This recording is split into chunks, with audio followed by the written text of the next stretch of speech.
Hello everybody. Hello. We are in Schiphol. And why are we in Schiphol? We are in Schiphol because we are going to Paris. And why are we going to Paris? Because we like it. We are going to do loads of things. Loads of things. And we will definitely visit the Army Museum. Yes. Because you will not go back home until you've seen it, right? Correct. There are several things I want to see in that museum. There is a armor from the Napoleonic time, where a cannonball is going through the armor. It's very famous. I want to see that one. I personally want to see the little tank from the First World War. The little tank. There is also a very famous little tank. But anyway, this is an amazing museum and we can't wait to go there.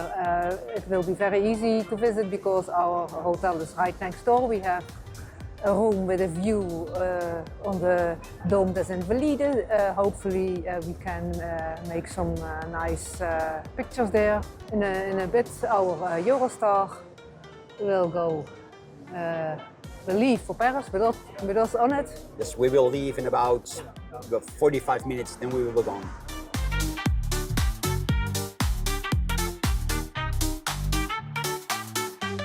And then 3 hours later, we will be in Paris. Yes.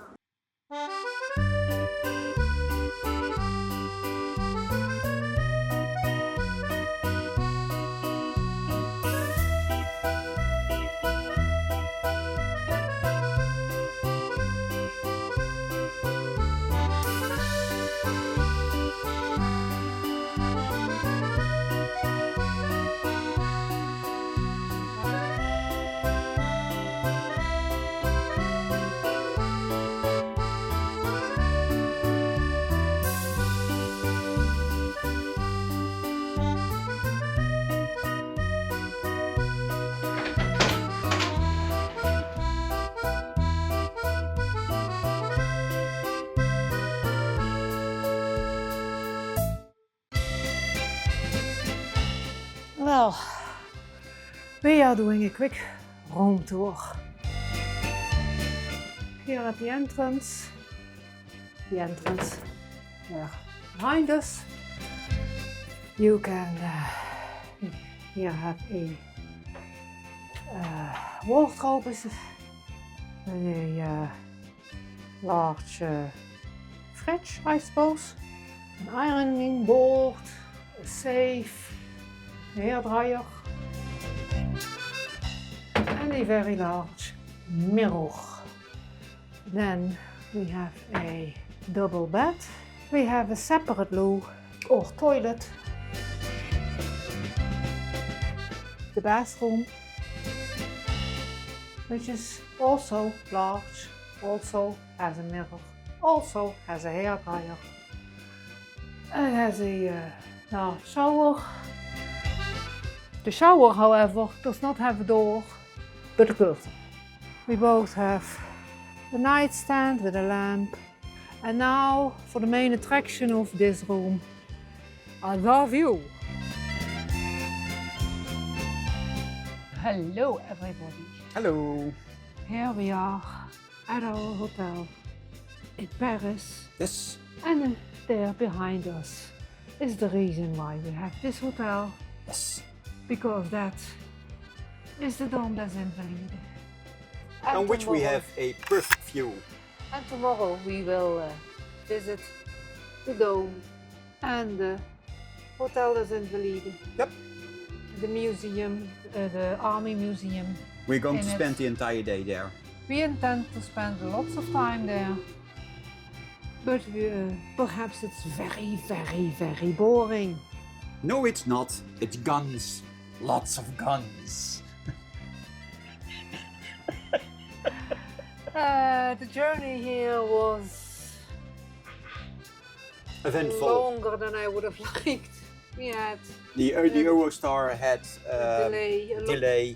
We had lots. about 40 minutes 40 delay. minutes delay, yes. And then we had another delay in the station, in the Gare du Nord, because Gare du somebody hadn't prepared his metro ticket on the phone, but we managed. We managed. we managed. And then we went into the metro, and the metro stopped. And said Everybody out. said it wouldn't continue, and then a couple of minutes later it said, yes, we are continuing Yes, again. we're continuing. So everybody went back in.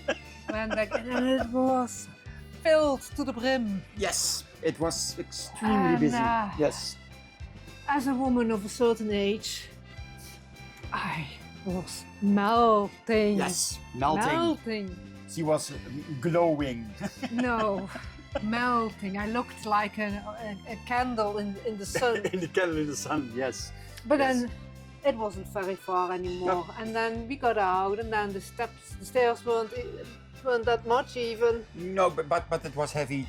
Carrying two very large suitcases upstairs we have a lot of equipment. We are not light travelers. No, we are not light travelers. We never were, we never will.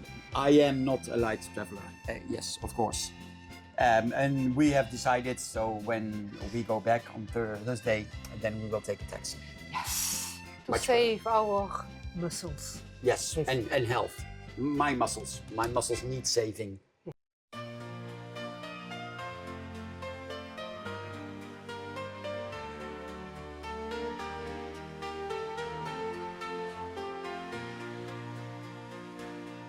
Ce petit cœur qui ne bat pour personne, ce petit cœur qui ne bat que pour lui. À peine si ce petit cœur se donne, car vas-tu changer ma vie? Ce petit cœur ennuyeux, monotone, qui ne sait rien faire que pleurer sur lui. Tout juste si ce petit cœur frissonne, lorsque le mien lui sourit. Well, hello everybody. As you can Behind see, us is the Hôtel Les Invalides. We are going inside. Yep. We're going to spend the entire day inside. Well, we also want to do other things. We're going to do other things, but we're going to spend. We're going to show you everything. The weather is okay, but well, the museum has a roof, so that's not a problem anyway. Nope. We can't wait, so we will see you inside. Yes.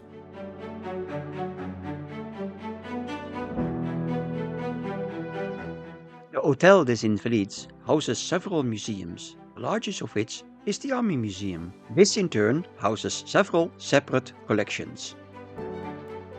We were most interested in the ancient arms and armors.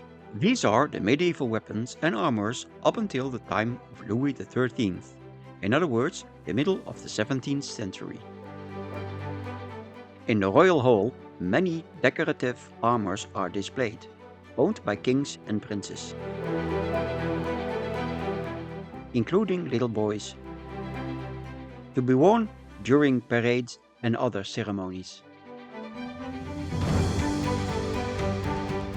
But not only the weapons and armors of kings are shown. We could also admire the straightforward fighting armor of the foot soldiers and crossbowmen. Even though heavily armored knights and horses would be disadvantaged during some battles, even heavier armor was designed for and used in the 30 Years' War. Weighing up to 30 kilos, still protect against musket balls. But armor was also used for lance games and jousting, creating a different look for the specific purpose of the game.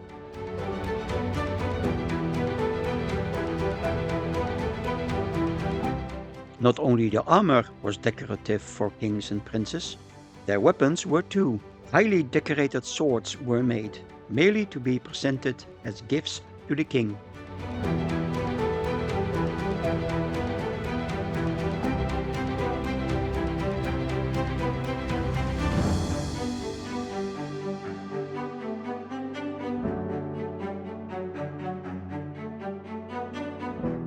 But, just like the armor, the soldiers on the battlefields needed practical weapons like swords, but also daggers, pikes, halberds, axes, bows, crossbows, and of course, guns.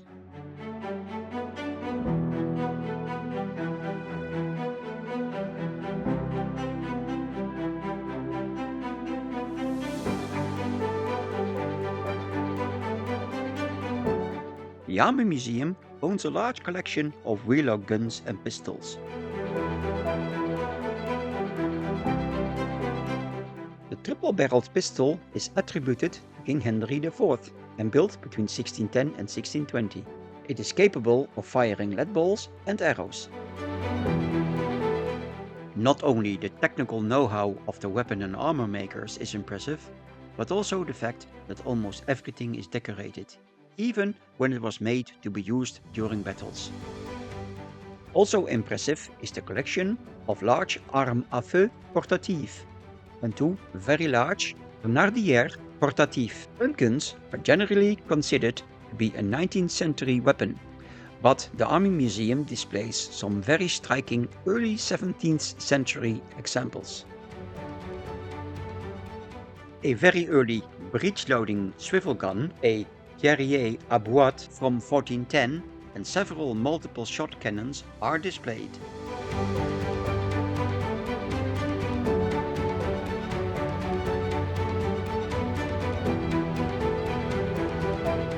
The Hôtel des Invalides was built between 1670 and 1676, initiated by Louis XIV as a home and hospital for old and disabled veterans. The facade is 196 meters long and the complex had 15 courtyards.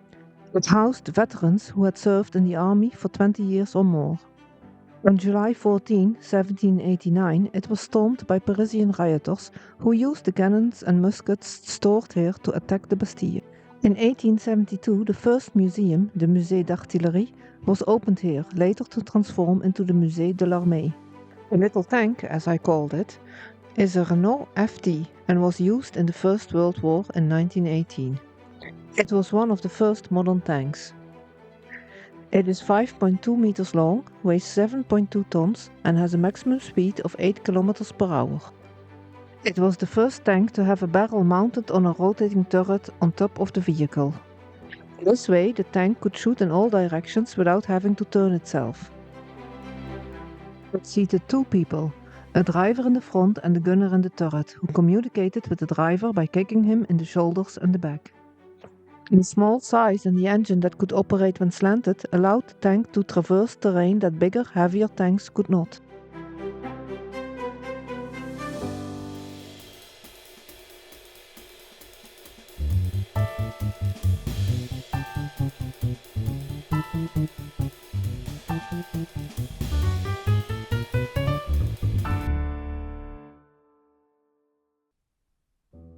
The Hôtel des Invalides also houses two churches. The Dôme des Invalides is one of them, commissioned by Louis XIV as a separate private royal chapel.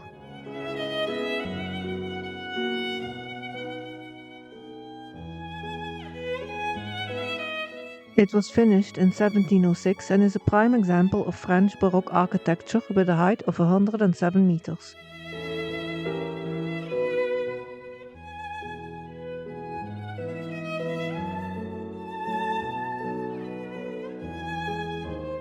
In 1840, Napoleon was entombed under the dome, although his actual tomb wasn't finished until 1861. At that time, the separation between the two churches was reinforced with the creation of two separate altars and the construction of a glass wall between the two chapels. The dome is now a shrine for several of France's great military leaders.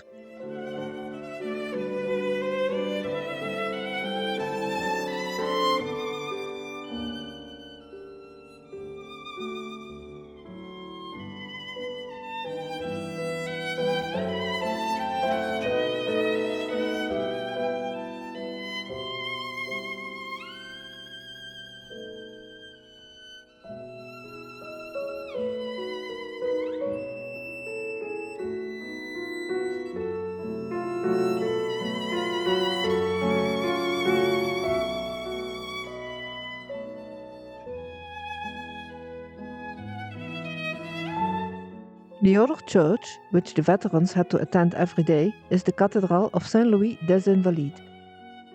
The church displays captured enemy flags taken by the French army.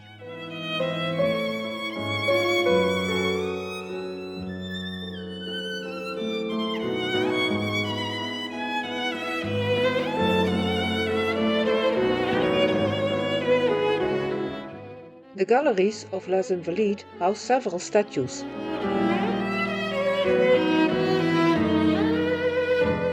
Like this one called Long Live the Emperor.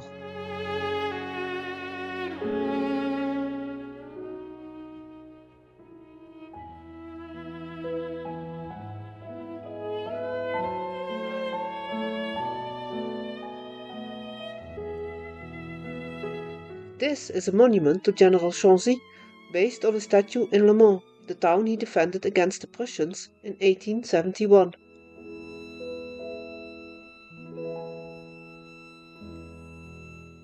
The last collection we went to is dedicated to the period from Louis XIV to Napoleon, the 18th and the 19th centuries.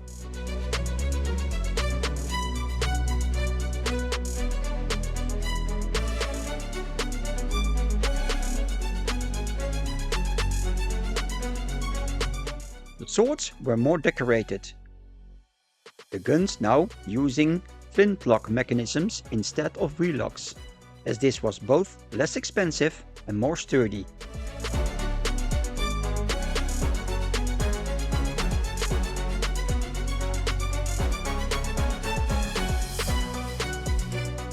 We saw the stuffed favorite horse from Napoleon and also the cuirass we had looked forward to. Rifleman Fauveau wore this breastplate during the Battle of Waterloo. Part of the heavy cavalry, the riflemen wore helmets and breastplates since 1811. This particular breastplate protected François-Antoine Fauveau twice from a pistol or musket, for being obliterated by a cannonball of about 1.8 kilos.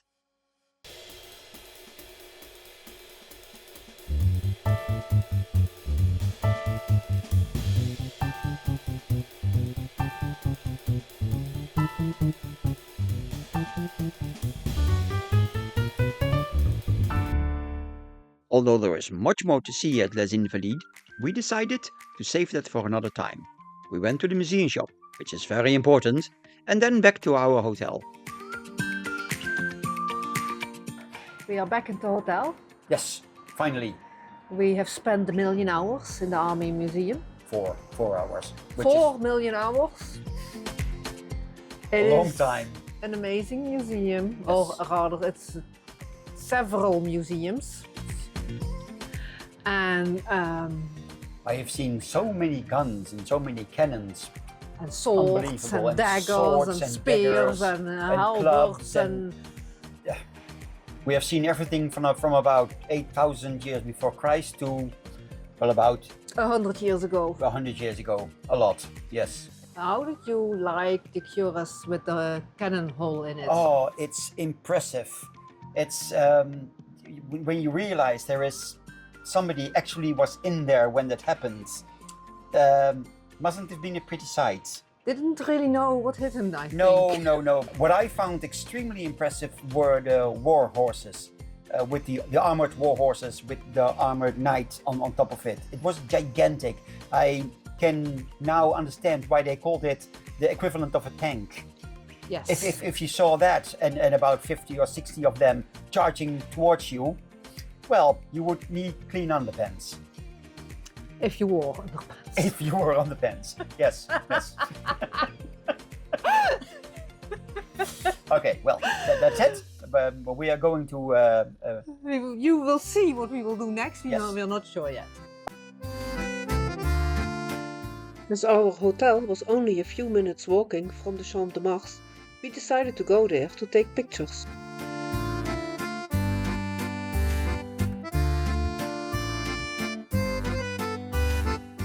We were not the only ones, but Richard may have been the one who took the most trouble with his compositions.